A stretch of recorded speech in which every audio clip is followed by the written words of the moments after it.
Let's talk about the costs associated with obesity. Patients with obesity spend significantly more money on healthcare than patients who are at a healthy weight.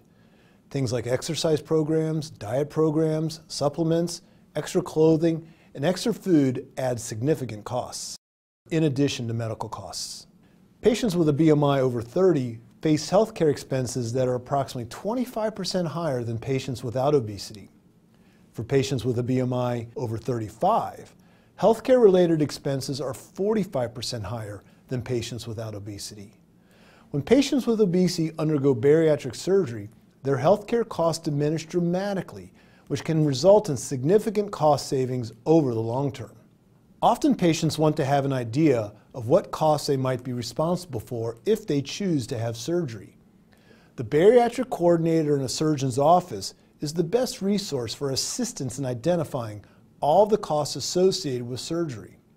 For a typical procedure, costs may include a copay, a deductible cost, hospital fees, in some cases additional surgeon fees, and depending on the particular requirements of an insurance organization, there might be costs associated with getting a psychological evaluation, doing a 6-month exercise program, or other requirements.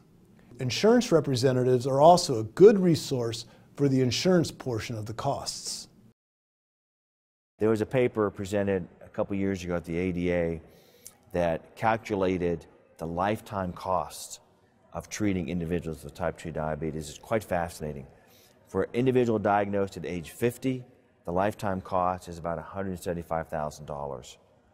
For individuals diagnosed at age 30, the lifetime cost for one individual approaches $300,000. That's 12 gastric bypass procedures. So I think we need to put that in perspective. When we talk about cost of disease, we need to really think about the lifetime costs, because for most patients with diabetes, this is not a curable disease. It's a lifelong treatment that's very expensive. When I heard from my insurance company the steps I needed to take, I took every one of them, and I did my 6 months, did every single thing my insurance company required, was getting ready for maybe a January surgery, and I got a letter from my insurance company that I was denied. First thing I did was I called my doctor's office and left a message for them. It said, "It's me, I've been denied, I don't know what to do. They're telling me there's no way they'll let me go through the surgery."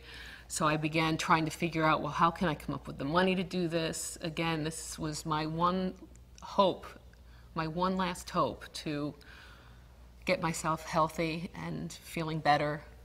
And didn't hear from my doctor's office for a couple of days, and then they called me and said, "We got the approval."